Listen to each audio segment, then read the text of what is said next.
네, 국회 공전 속에서 박순애 사회부총리 겸 교육부 장관 후보자와 김승희 보건복지부 장관 후보자의 청문 기한이 오늘로 마감됩니다. 네, 여야의 원구성 협상은 더디기만 한 채 신경전은 가열된 상황인데요. 국회 취재기자 연결해 보겠습니다.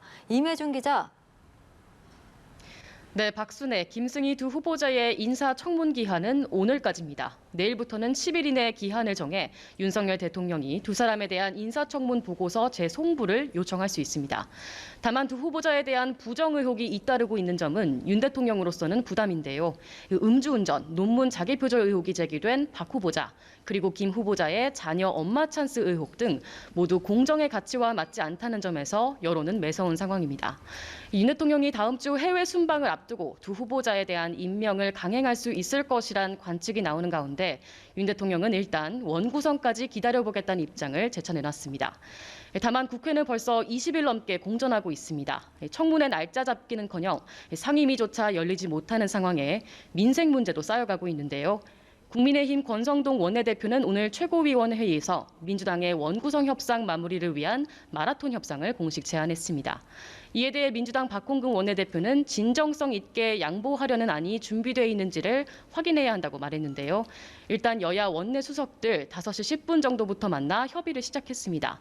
양측 다 논의해보겠다며 협의 전 말은 아꼈습니다. 자, 그런가 하면 여야가 서해 피격 공무원 사건에 대해서 정보 공개를 놓고 공방을 이어가고 있다고요. 네, 그렇습니다. 여야는 서해 공무원 피살 사건 당시 관련 첩보를 현재 여당 의원들이 관람했었는지를 놓고 공방을 벌였습니다. 민주당 우상호 비상대책위원장이 어제 여당 의원들도 당시 첩보 내용을 보고 월북이네라고 얘기한 적이 있다고 말한 데 대해 국민의힘 하태경 의원은 국방위원이고 정보위원으로서 열람한 적 없다고 주장했습니다.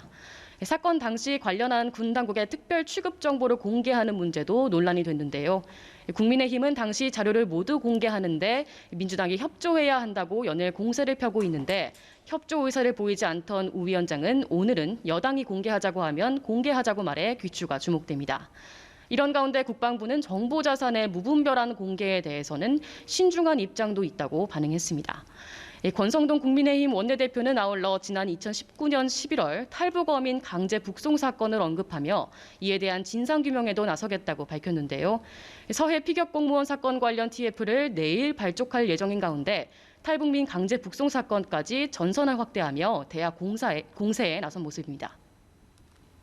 네, 그리고 국민의힘 이준석 대표의 성상납 의혹을 심의할 윤리위 회의 일정도 잡혔죠.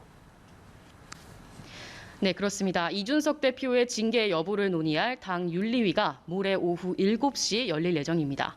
이 대표는 성상납 의혹과 함께 또 이에 대한 증거 인멸을 지시했다는 두 가지 의혹을 받고 있는데요.